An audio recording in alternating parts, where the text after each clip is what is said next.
What's up, everyone? I'm Scott, And I'm Jason.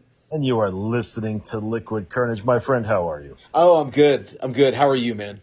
I am running. It is a busy season at work. You were talking about earlier. It is busy. It's good though. I think football is in full swing, Jason, and this is my favorite time of the year because preseason football means hope springs eternal. Yeah. I still remember Indianapolis Colts 5-0, or no, the Detroit Lions 5-0 in preseason, 0-16 in regular season. So Right? Anything is possible. Anything's possible, but you got to be realistic with it. Arizona played Denver in their opening game. Beat Denver on a last second touchdown. Fantastic finish. And I had a lot of people asking, well, you're a big time Cardinal fan. Are you excited for the season? And I had to be honest with them and said, no, I'm not. Like, I want them to be good eventually. But I understand what they're doing this year, and they won't be good. And quite honestly, with this draft coming up, I do not want them to be good, along with the Houston team, because we own their first round draft pick. oh, okay. So you So want them to be shitty. I want them to be bad initially, and I want them to finish strong, but not strong enough because of the culture shift. Does that make sense? Yeah. Okay.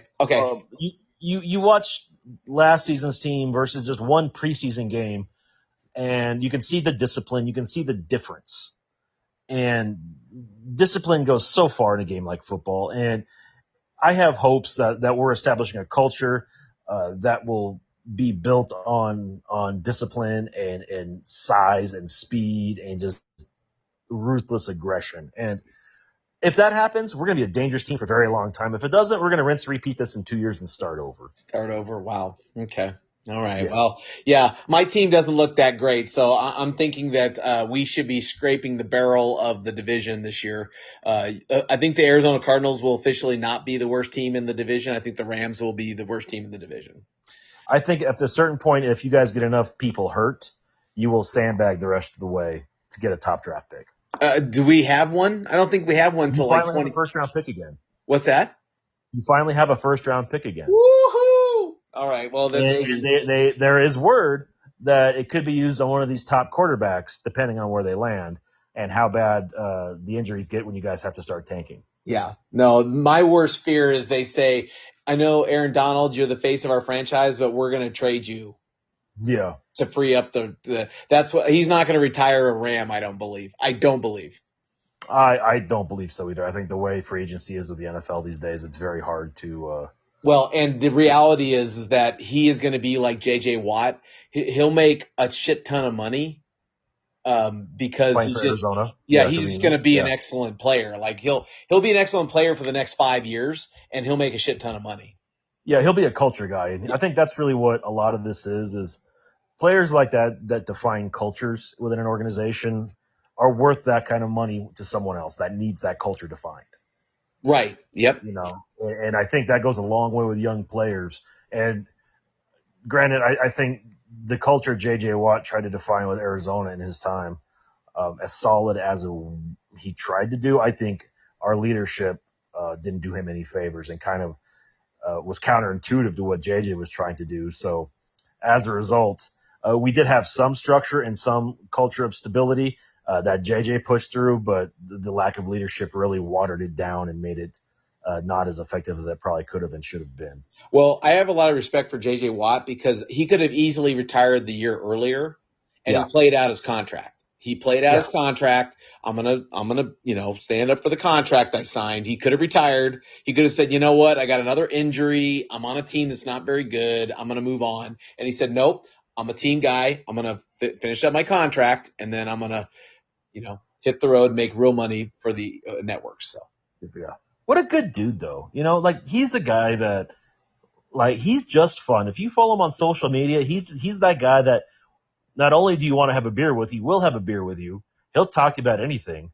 And also, Liquid Carnage fact, he did retweet me earlier this year when I caught him posing as Captain Morgan at the Tillman. What? Yeah, I told you about that. No, well, you told me about the picture of him. You didn't tell me he retweeted you. Yeah, Whoa! Or that's why I told you about the re-X'd picture. you. I'm sorry, he re-X'd you. Yeah, I'm sorry. Yeah, well, at the time he retweeted. Now it's 3x or whatever it is now. Yeah. Yeah. Hey, that's kind of cool. Yeah. So, you can kind of say, we're pretty close.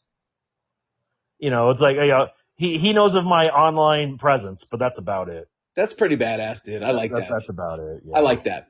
Yeah. Yeah. No, I think it's kind of fun that, cause I just got done. I was needing something to listen to while I was programming today. And so I turned on the Untold Johnny Manziel or Johnny Football on Oh, I Netflix. watched that last week. What a good show. That was, man, you talk about burnout quick. Like, holy shit, man. That guy just said, fuck it. I'm burning the whole shit down. You know what, though? I'm okay with that because that's probably the best way that story could end. Because if you haven't watched the Johnny Manziel Netflix documentary, it's what we're talking about right now. It's only an hour long. It's very good. And it's really eye-opening to what he did in college to make money, what he did to get around the drug tests and partying in the NFL Combine and the draft. It's mind-blowing. And what gets me with all this, and he's even said this, how come he's allowed to keep his Heisman, but Reggie Bush can't? Oh, interesting. Yeah, interesting question. Well, I think doesn't he lose his Heisman though because he got caught? Well, Reggie Bush got caught. Johnny Manziel kind of skirted around it. he skirted around it. Listen, I don't want to give away any of the stories yet because the documentary's still only a week or two old, but what this guy did, and I remember hearing these stories about him in college, about how he had his money, how he got the money, that allowed him to go from place to place and do whatever he wanted to do. His family protected him. Man, that was a clear case of family first, and that family fully admits they messed up by protecting him.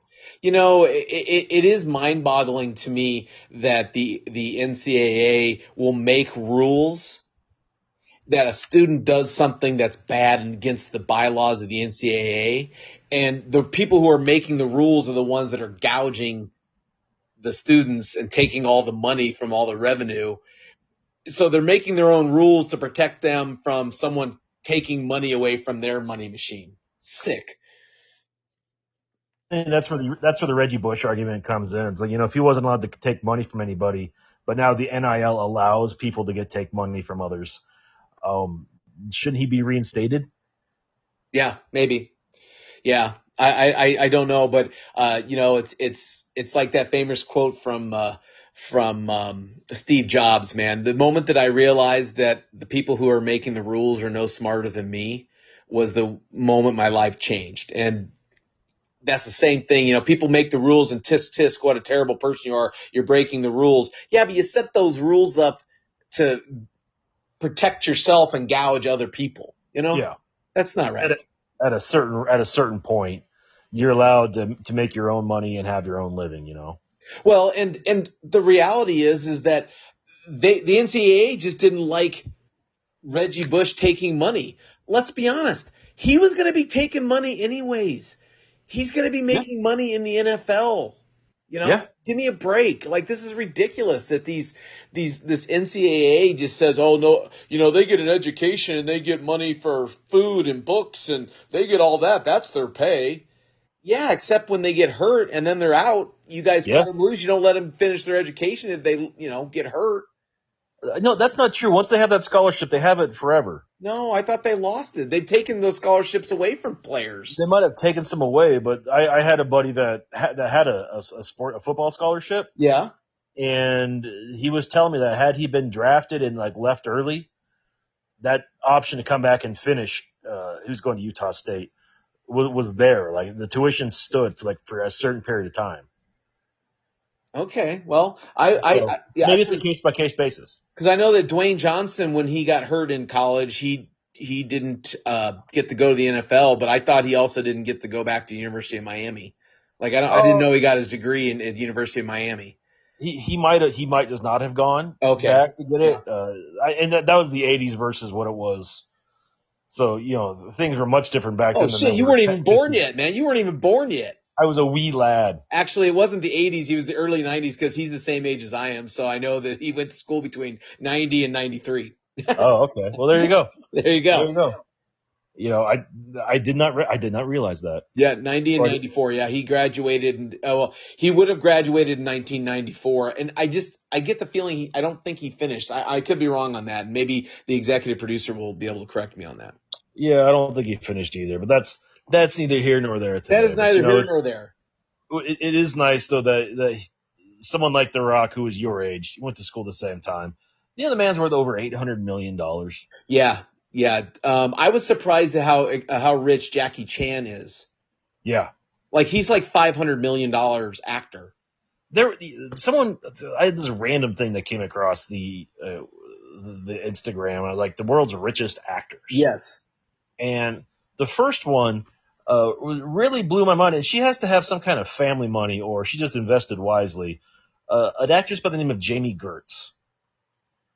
Oh yeah, but she started a company, I thought. And that's probably why she's worth $3 billion. Yeah, I think she started a company. Okay. I could be wrong though. I could be wrong on that. See, I could be wrong on a lot of things, but I think she started a company. We'll have to look that up afterwards and bring it back next week. Okay, yeah, because that was the world's richest actor or actress, and I don't think it was all.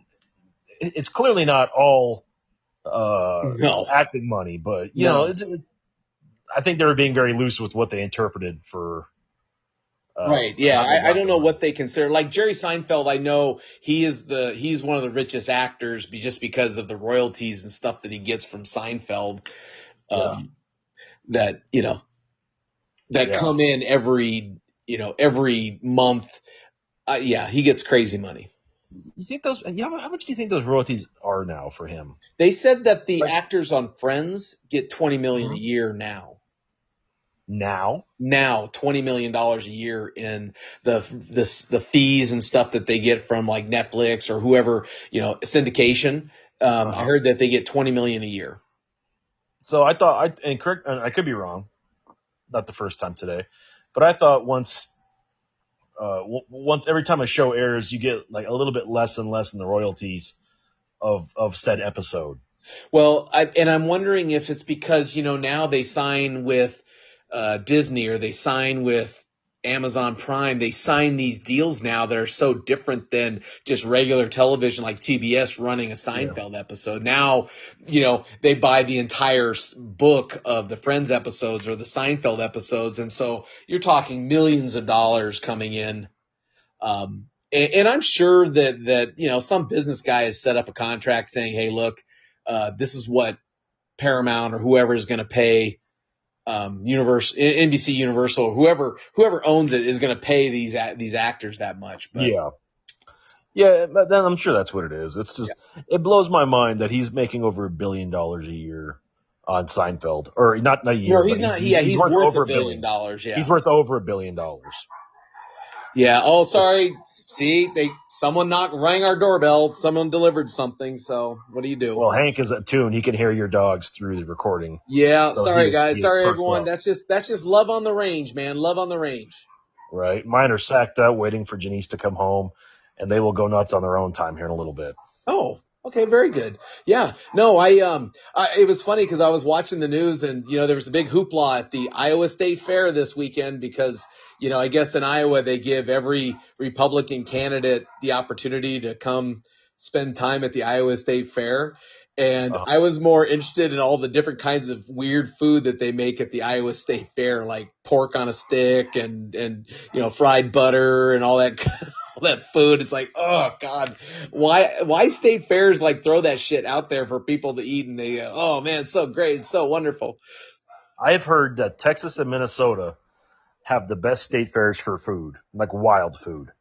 Now, Texas, I could totally get because I got to admit, the Texas barbecue, Texas steak, oh God, it is so amazing. Minnesota would not have been a place that I would have thought that I would have had good food.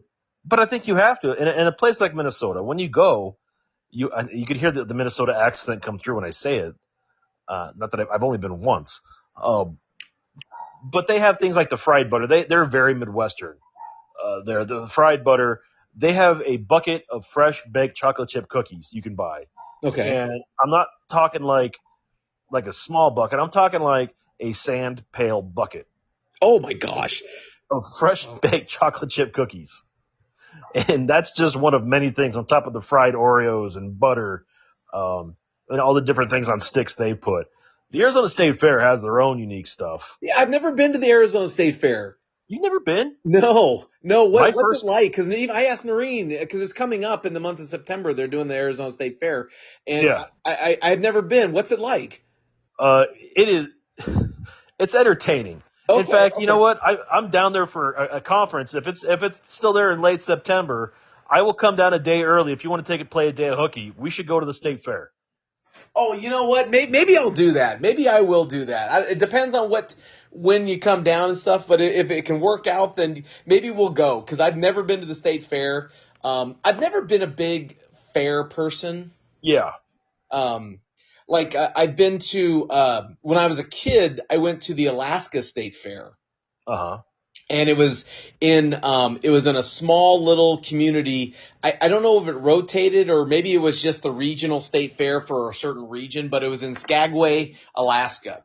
And Skagway, Alaska is a city that's right on the Canadian border. Like you literally cross the street and now you're in Canada. Oh wow. And I remember that they had all kinds of fair booths there and but the food was nothing spectacular, like nothing unique to Alaska. Like there Uh-huh. was no walrus or bear or anything like that. It was just strictly like the food that like popcorn and that kind of stuff. Yeah. What special foods at the Arizona Fair? Well, okay, so I have to preface this. I haven't actually been to the state fair in 20 years. Okay. But I've only ever, we used to go all the time when we were kids. In fact, my first concert was Eddie Money at the AZ State Fair. Oh, Eddie Money. Wow. Okay. And what's neat is they tend to have some bigger acts, quote unquote bigger, come through the state fairs. Tom and I, the EP, and I saw Stone Temple Pilots in 2002 when Weiland was still alive. It was one of the wildest concerts I ever saw. Wow. Um, but ever since then, that's really when I've kind of honed into the food side of the state fairs. And there's specials on the Food Network and the Travel Channel, and they talk about each state fair. And I guess Arizona is known for our Sonoran dogs. And for anyone that doesn't know that what a Sonoran dog is, Uh, it's a hot dog wrapped in bacon, deep fried, put in the bun, with pinto beans over it, and guacamole and salsa and some peppers. oh, that actually sounds pretty good. Yeah. Yeah, that sounds pretty good. Yeah, I like that. They're not bad. Fried scorpions on a stick. Uh, I've never heard or seen that. Boy, that sounds exotic. yeah, and that's That really sounds what like something you get in China or like one of those Asian markets right? where they have those big beetles that are on a stick. Yeah. Eat the beetle. But if they're on a stick and they're edible, someone's got to think they're not bad. I mean, would you try that given the opportunity? I think that just to say I tried it, I would, but I think I would probably gag on it. I get the feeling that I would like put it in my mouth, start chewing it, and then like, Yeah. like gag Yeah. on it. But I would have to try it. I mean, Yeah. when in China, or you got to try that. Yeah. I mean, I'm along the same lines. I for one, when I go to the state fairs, and it's like I said, it's been a while. You have to get the footlong corn dog. You have to go Oh, to. You see, got to get the classics. I just don't like corn dogs. Ugh. Really? Never did. I don't know what it is that I've never liked cornbread either though. So Well, see, I see the corn dog and the corn dog and cornbread are a little bit different with the batter over. yeah. It's similar but different. Okay. I have it in my mind that if you used waffle batter, it would probably be a little bit better for not better for you, but a little bit better tasting and texture wise. But there's a restaurant down by you called Over Easy. Janice and I went. Chef Aaron May. He's been on the Food Network. He's on the Food Network. Yeah, over easy. Yep, we've been there. They've got breakfast corn dogs, which are worth trying. It's just breakfast sausage dipped in pancake batter and fried. Oh, that does sound good. Okay. And I think you would really like those because those are amazing. The only problem is you only get three, and they're only the size of sausage links. So you need probably two orders to get full. So yeah, that would definitely not be part of Scott's repertoire. No, in fact, when Janice and I went, she got the chicken and waffles, and I got that, and it should have been reversed. So what do you think the allure of a state fair is? Because a lot of people are still going to state fairs in 2023. Like that was a big thing is it the tradition of it? What do you think the allure of state fairs are? I think it's the tradition of it, to be honest with you, and it's hard because ours is in Phoenix. So like up here, we have the county fair, and that's a decent size, but it's nothing in comparison to the state fair. So it's almost like the next level up, I guess is the best way to put it. Like they have a little bit more food and I don't want to say better rides, but different rides and exhibits and entertainment. So maybe the state fair versus the county fair, just because it's at the state capital or close to it and a little bit higher end fair, if that's even a thing. Yeah, like because Kingman is the chair or the county seat for Yeah. the county, right? So Mojave, they yeah. have it at the fairgrounds, and they have all the animals, and they have like the 4-H competitions. I think Yeah. they have a rodeo, not a rodeo, but they have like some sort of competition where you can ride animals and stuff like that. I think that's the rodeo still. Oh, okay. They have obviously the rides and the food, and it just I haven't been to a fair in so long. I kind of equate it to the similarly to down here in Phoenix they have the Renaissance Festival for Yeah. a couple months where everyone dresses up like Renaissance people and go out to get it is so popular. It is so popular, and I sometimes I don't understand why. It's it's the same popularity as your favorite restaurant. Oh, King's medieval times. Medieval times. That's Medieval right. times. Medieval times. It's basically the same thing, just in a fair form. So I don't know why you're not excited to go to the Red Fair. Yeah, I've never been to it, and everyone who ever does go to it says it's so fun. It's so much fun. The acts are great, and the people are all the people come dressed up in their medieval, clothing, and they get the big chicken leg, Turkey leg. the turkey leg. Yeah, they get the big turkey leg and then the state fair, everyone, oh man, it's so great. Love bringing the kids to it and love it. I don't even know what the expense is anymore of the fair, but I'm sure it's pretty expensive. Yeah, I'm sure it's probably $20 a pop to get in something like that. Okay. I'm sure they're making some nice coin off of entrances plus ticket fees and everything else.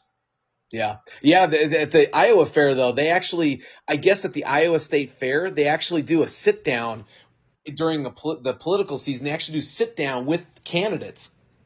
The candidates Really? get to sit in a group, and the candidates get to go cook food, and they get to interact with the people, and they make a huge deal out of it. See, if the candidates actually interacted and did that, I'd be impressed. Yeah. Do they all do that? Yeah, I don't think so. Maybe Iowa because they're one of the first states to vote. Maybe that's why, right? I think it's because they have the Iowa caucus or whatever. Yeah, the first caucus of the well, not anymore. I guess the Republicans though that's their first one, so maybe that's why it's right before, so they can sit down and it's the first time I've ever heard the term Iowa nice. Iowa nice. I guess the governor of Iowa was talking to one of the candidates, and some hecklers came on and booed him, and she stopped the press or the little speech and said, "Hey, we're in Iowa, so we need to be Iowa nice." Wow, they have Iowa nice. I don't even know what that means. What is that, like Minnesota nice, but a little bit firmer? I don't know. It was the first time I've ever heard that, but I thought, oh, that's kind of cool. Iowa nice. I wonder what Arizona nice looks like. That means you just show them the gun in your side piece. You don't have to pull it out. Exactly. Hey, I won't have to shoot you now that you know I have one. Just keep walking. Exactly. Keep walking. That's why you have open carry laws. Yeah, no. So yeah, state fair. Okay, well maybe if you do come down, we'll go to a state fair. I'd love to know what the EP thinks of state fairs. Yeah, and I'd be curious like what the Denver State Fair has. I'm sure they have Rocky Mountain oysters. That's probably more rodeo-esque. Or the Colorado State Fair. I said Denver. I meant Colorado. Yeah, because I think that's one of the things that I do like about fairs is that you're getting specialized food for the region that you're going to. Yeah. Yeah. Like I think about it up in Kingman for the Mojave County Fair, the fry bread, the Indian fry bread would come out, and oh God, I love the Indian fry bread. It was always so good. Yeah. And now they do it now where they make Indian fry meals where it's the bread and then they put all the goodies and stuff on it. It used to be just the powdered sugar, like it would be like a You've never had dessert. an Indian taco? Uh-uh. Well, yeah, that's been around for years, decades. What's that? It's Indian fry bread with like taco fixings on Oh, top. okay. Yeah, that sounds Uh, pretty good. Oh man, now my mouth's watering. My mouth is watering. My mouth is you watering. know, I think my favorite, as we get close to the end of the show, that we're talking about fair food. My favorite fair food is always forever going to be funnel cake. Okay, now here's my problem with funnel cake. It makes that sticky mess, and I don't know what it is, but I have a thing about sticky fingers. I know you, but you put some like the cherry like pie topping on it with some powdered sugar, Yeah, with some fried apples on it. yep, That, my friend, is the chef's kiss of fair food decadence. yeah. Were you a big cotton candy kid? I hate cotton candy. Okay, so that was not a thing for you. It wasn't a thing for me either. Once again, sticky fingers. I'm more of the kettle corn. That's my Yeah. big thing. Kettle corn, freshly made kettle corn, so delicious. Oh, goodness, so good. And here's I don't know if I've talked about it on this show before or not, but when it comes to like candy and sweets, I'm very particular about what I eat. I am preferably chocolate, caramel. Do not bring that cotton candy trash or taffy or lollipops or Tootsie Rolls in my direction. Get that trash out of here. Oh, that's not candy. Okay, got it. If I'm gonna eat candy, it's like chocolate and nougat and nuts and caramel. Like I'm talking like your Snickers, your Twix, or like the pralines, or things like that. Yeah. Not the other trash yeah, cans. those roasted nuts, like when they do the praline bags or Yeah. those are good too. Man. And you know what, Jason? I have the stuff to make that here. So Yeah. next time I get out and I start doing that, I will make you some of my freshly roasted nuts. In the time that we have left, do you think that the state fair will ever go away into the annals of history? Like it'll be like, oh, we used to do that when we were young, but they don't do state fairs anymore. It's hard to say. You talk about like the World's Fair, and those used to be like a big thing back, 100 years ago. Yes. And now not so, and I'm not sure when they died out. I'm sure the World Wars probably are what ended up killing it. Ironically enough, I don't. As long as there's states that want to have it because it's a gathering, I'm sure a lot of rural states will continue on it regardless. The Midwest will probably always have some form of it. Yeah. Texas will always have some form of it because that's also where they have the Red River rivalry with Texas versus Oklahoma, the football game every fall. They have a big fair around that game. Yeah. At the Cotton Bowl. Yeah, it's amazing. I was in Williams this last weekend, and we were walking around downtown, and there was a bunch of people that you could tell were not from the United States. They were either French or Italian or Spanish speaking. Yeah. And it did kind of make me feel like, these people come all the way over from Europe or all the way over, from South America to come to Little Arizona so they can get that little glimpse of America nostalgia, that Route 66 feel. And as long as there's always that idea of that nostalgia, you're right. There probably will always be a place for fairs for, like in Williams, they had the little Cataract Creek gang that did their little street performance, and it was packed around them. Yep. And, we're in 2023 looking at something that was from 1912, and people were there from all over the world looking at Little Arizona to see probably the Grand Canyon, but also that little glimpse of what nostalgia looked like in the United States 150 years ago. It was cool. Yeah. Well, it's American excess. It's American history. America is known for many things. We are known for our forests and our economy and our world power, our fried butter. Because that is, when you say State Fair as we wrap up today's show, all I think of is fried butter on a stick. Yeah, fried butter on a stick. And you say, no, that's funny. You mean like the buttery crusts of the pies. And I'm saying, no. Deep fried butter on a stick. It's a thing. If you don't believe me, look it up. I've never eaten it before, but I've had friends who said they have, and they said it's surprisingly good. I don't know Well, how, but it's surprisingly good. of course it is because it's just fried and it's butter. So Yeah. of course it's going to be good. There we So go. as we wrap up today's show, when you go to the state fair, what do you like to ride the rides, eat the foods, go to the concerts? What do you like to do? We want to hear about it. Hit us up on Facebook, Instagram, or Twitter, all at Liquid Carnage. If you have any ideas what our EP should do at the Colorado State Fair, we want to give him some tips. Like most, like when the hell is it so he can go? Did we miss it? He wants to know. Hit him up on liquid_EP on Twitter and the Instagram. Yeah, if we can work it out, that would be kind of fun. Maybe we'll take I'll take a hooky day and we'll go to the state fair and just kind of walk around and bring back the memories of my youth. Yeah, right? My youth too. That'd be fun. Yeah. Okay. Awesome. That being said, Jason, take us home. Hey, thanks for listening, everybody. We always appreciate you. That was Scott. I am Jason. And as always, if you never know quite what to say,